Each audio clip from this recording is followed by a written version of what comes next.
It is time to talk real estate. Ozzie Jurock joins us now. Hello, Ozzie. Hi there, Andy. Earlier in the show, we talked about the fact that the number of listings are going up in the Okanagan, but the number of sales are going down, and that's kind of what we're seeing throughout the province, isn't it? Right through the province. And the interesting thing is that when we understand that in Windsor, for instance, prices come off, it's logical, but Edmonton and Calgary are also down year over year, not only in volume of sales, but also in prices, 2.5% for Calgary, over 5% in Edmonton.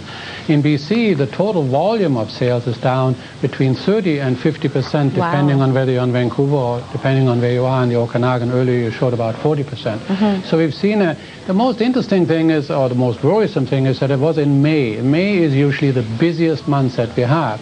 So if you look at the Okanagan, 41% down in sales from 1,200 to 700, listings up at the same time, over 54%. And then we have a lot of new developments coming in, so that's going to be slow for a bit. Similar story as well in Greater Vancouver in the Fraser Valley? No question. Vancouver we're down 31% in sales in May, and up at the same time in active listings, which is all the listings together, just under 40% in the Fraser Valley. We're down in sales some 25%, and listings are higher by some 32%.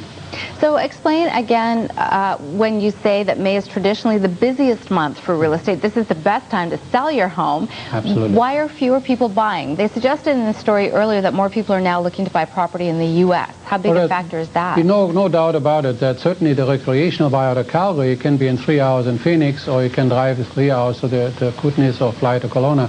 So there are these options now, with at the same time the Canadian dollar is strong, prices are really low. I mean, $150,000 in Phoenix will buy a top-notch condo in a top-notch area.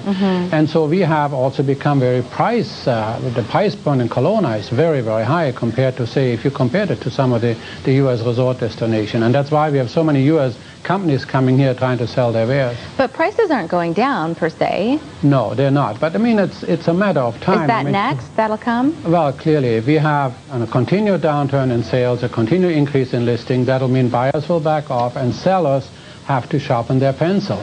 I mean, the seller should never worry that the sales are down 30%. He should worry about where he and his realtor can get into the 70% that are selling. And that usually means that you lower the price, you get a good marketing plan, and so on. All right. Ozzie, you have a seminar as well coming up this weekend? Yeah, this Saturday, and we have a special focus on the U.S. buyer, because we have so many of our clients that want to know how to buy down there. So we have a Real Estate Action Express Day, the last one till October. All right, Ozzie, thank you. Thanks.